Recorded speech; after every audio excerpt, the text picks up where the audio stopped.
This is Stephen A. Williams with Making Money with Stephen A. Williams here on YouTube. And we're going to talk about focusing on the 1, 2, 3 steps to get your business either off the ground or to be able to help you expand your business, to get you to another level, whatever you want to do. The basics, the foundation. This is how I've built my companies, and this is how you should start thinking about building your companies, especially if you're having trouble getting off the ground. Now, if your business is currently successful, but you're not able to get to the next level, then this is probably something that you've already done in your business, but because you're far along in your business, you forgot the basics of what you did to be able to start growing your business, to get it off the ground. So for you, this is going to be kind of a review, but for most people, because I know from the comments and the emails, people are having a hard time getting their businesses off the ground. So the first thing that you need to do is you need to come to the realization or the understanding or ask yourself this question: is my business needed? Now, the way that you can figure out if your business is needed is if there are problems that your business solves for people. Because if there's no problems that your business solves for people, you really don't have a business. You got like a luxury type deal, and we all know how that can work out. If you have a luxury type deal, people buy luxuries when they have the money, and they don't buy luxuries when they have to take care of things that they got to solve problems on. So if your business solves problems for people, you're going to always be able to make money. But you might be saying, well, Steve, my business solves problems, but I don't have customers, or I'm not making enough money, or my business is slow. Well, then that means that you're not doing the basics of what it takes to even be able to draw in business. So now, with the type of world that we live in, this internet world where people get information on the internet, it's all over the place, people have access to it, you are actually in competition with information because people believe that they can go get that information for free. People believe that they could go and try to figure it out themselves, which they can. Nobody is smarter than any other person, really, if you put your mind to it. So yeah, people will think that they could do that, but you will see the harder the problem is, or the more problems that you solve for people, you will be able to make money, but you have to put it in order. I relate it like this. If you're making a cake, you can't just throw it in the oven, like just throw the box in the oven, put the eggs in there, like without even cracking them, like just throw all the ingredients into like a cake pan and it's supposed to bake the cake. You have to crack the eggs open. You have to put the mix into the bowl. You have to stir the mix. You have to add all of the different ingredients in order, and then you put the cake into the oven, and you got to turn the oven on. I see a lot of business owners doing a whole bunch of things in reverse. It's like no wonder you're not getting the results that you want, because your business is just not set up to be able to do it.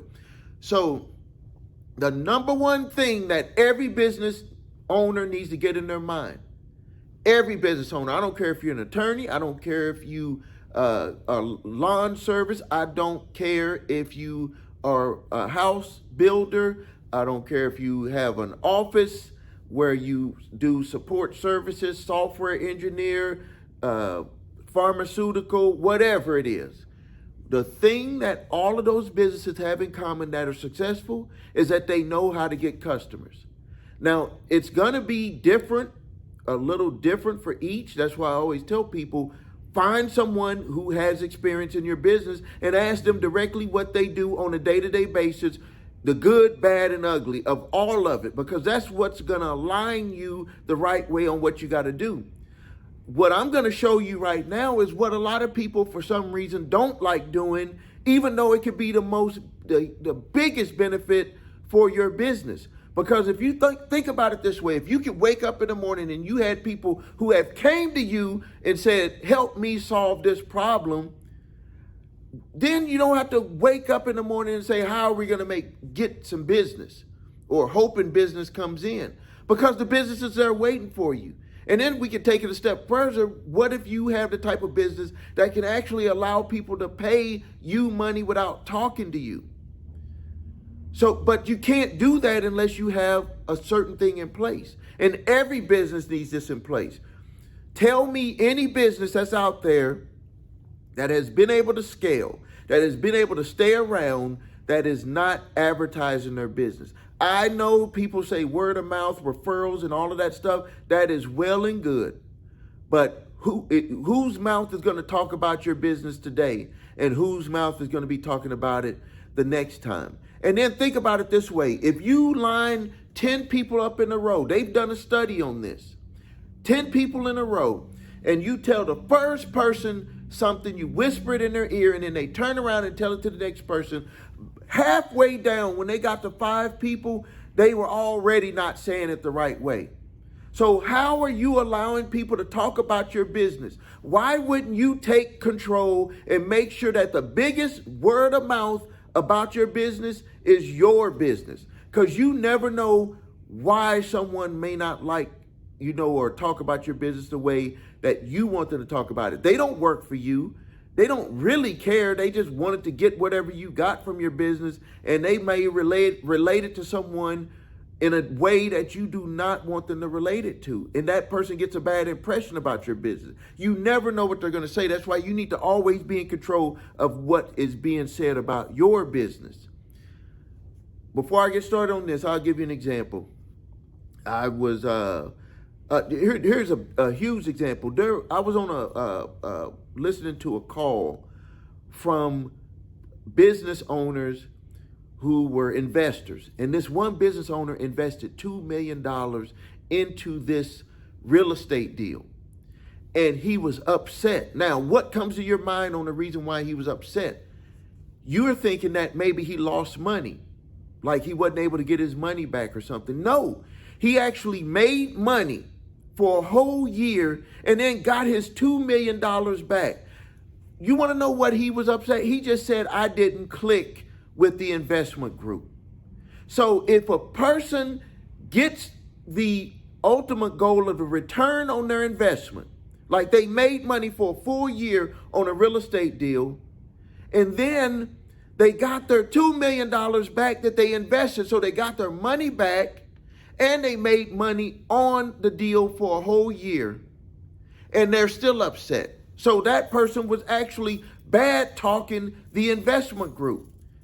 And you would think in your mind, what is it? He's got to have a reason. And if you are not on the call where this individual actually stated, hey, I have no problem with the finances.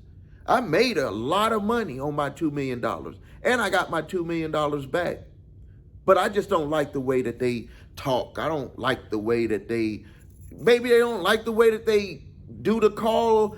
The call is at night instead of the call being during the day, whatever. That's why you need to control your business. So now let's get into it. We're going to talk about focus, and I call this focus the 1, 2, 3 step. If you're going to be successful in your business, after we've done, if your business is viable and solves problems for people, that's the first part. I'm assuming that your business can do that. You can answer that question yourself and be honest. The next one is you have to set up an advertising campaign for your business. I don't care where you do it, what place. I suggest if you're new at business, you need to do it online because it's going to give you more quote unquote strikes at the ball to figure things out. So the first thing you need to do is you need to figure out how to make winning ads. Because if you don't know how to attract people to show them what you had to offer, this is like your word. This is your mouthpiece. This is your word of mouth, is your ad. It's going to say it the same way every time. But you got to get good at relating that to people. And also the ad is not about selling people. It's about introducing and inviting people. And then the next step, so if you have a winning ad, the way that you can know if you have a winning ad online is the clicks. So if you have clicks, if you put an ad in, let's just say you have a $25 budget, you want to look at how many clicks you have on that ad. And then the next thing that you need to judge is how many leads you have. I like to get the name, email, and phone number because that's showing someone really raised their hand. Like, this is my name. This is my email, because people protect their email addresses. And this is my phone number. People protect their numbers. They don't want people just calling them. So if you're clear on what you're putting in that ad and they become a lead, that means that you've got an A+ here on your grades from me, and then you got an A+ here. But if you're running your ad and you're getting clicks and you're not getting leads, that means that you're not clear on something. It's either not clear on the landing page, or you're not clear on the type of forms that you're using from the platforms that you're capturing the leads from. Another thing that you need to base this success on is what you're paying for leads. Is that going to allow you to be able to profit in your business? And when I say profit in your business, I'm not talking about making $5 when it costs you $25. I'm talking about where you can build up, if you do this enough, when you start to scale, that you can actually pay yourself, pay for all of your stuff, your rent, utilities for your office, workers, taxes, savings, all of that. If you cannot see that that can happen, then you have a problem with your pricing. You're already setting up your business to fail from the beginning if you cannot afford to do that. So don't do that. You need to mark up your stuff. My wife and I have this saying, we have a retail store also. And we tell people straight up, we're not Amazon. If you want to go to Amazon, you're not going to have the same experience that you have in our store. We have rent, overhead, but we don't just articulate it that way. People probably understand it that way, but the way that we overcome that is we say we have an experience.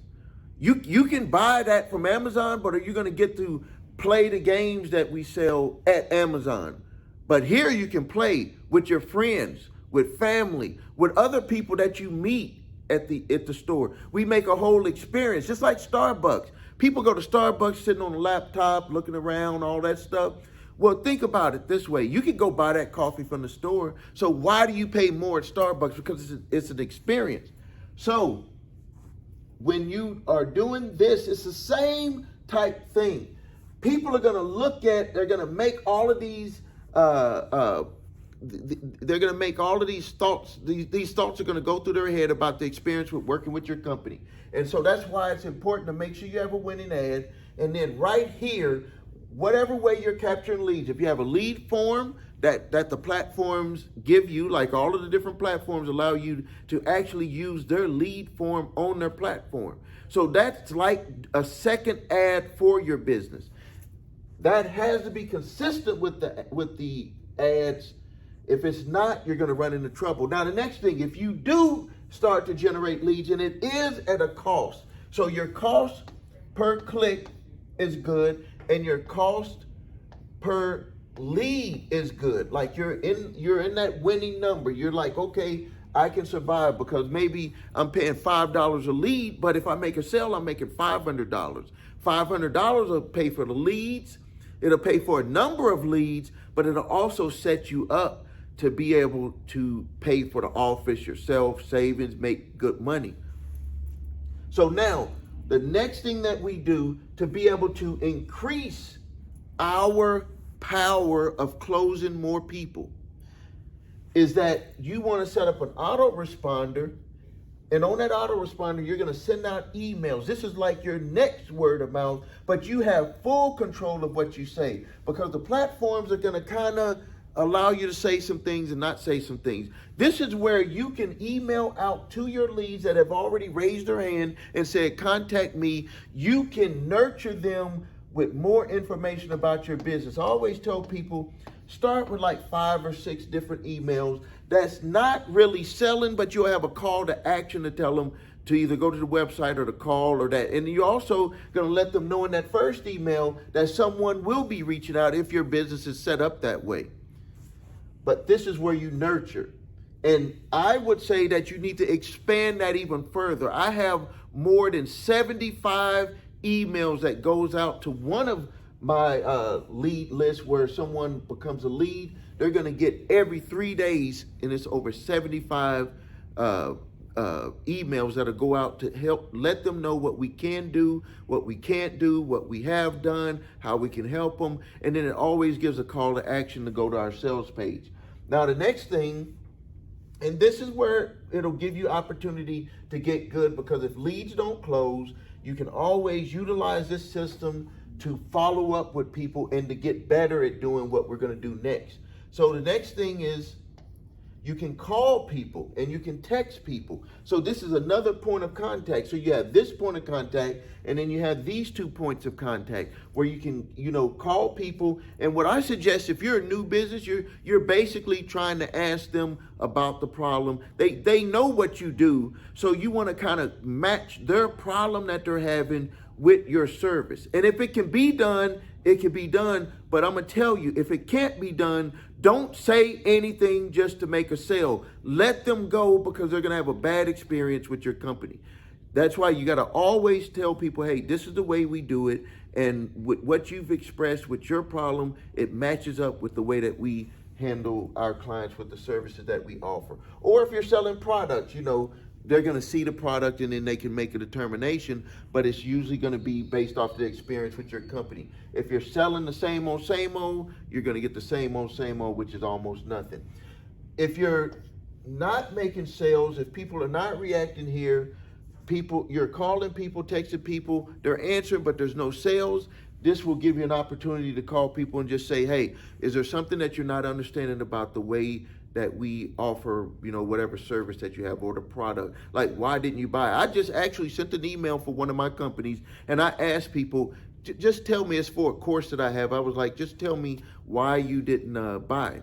Actually, for this, my Level Up program, which is what I'm going to offer to you at the end of this. I just sent an email out and I said, hey, just tell me why you didn't sign up. And it was like some very good reasons. Some people said, hey, we just don't believe that it can work. I don't want to spend the money. I've spent the money with other stuff and it didn't work. I don't have the time. All of that. That's fine. So what you would do with that information is you would start to craft up your sales page. And if you're selling where you don't need to talk to people, that information could be very powerful, because if they're thinking about it that way, other people could be thinking about it that way, and that will help you improve your sales page. Now, if you're selling a service where they need to talk to someone, this is going to be like a pre-sales page, but the same thing. People want to have some answers sometimes even before they talk to people, because they're afraid of being sold, or they're afraid of being convinced into or talked into something that they didn't want to get into. So it would be good to have a pre-sales page that would kind of say, hey, we don't do hard sales. We just tell you like it is. We're just straight above board. And if you want to work with us, we would love to have you, but we do not force you to work with our company.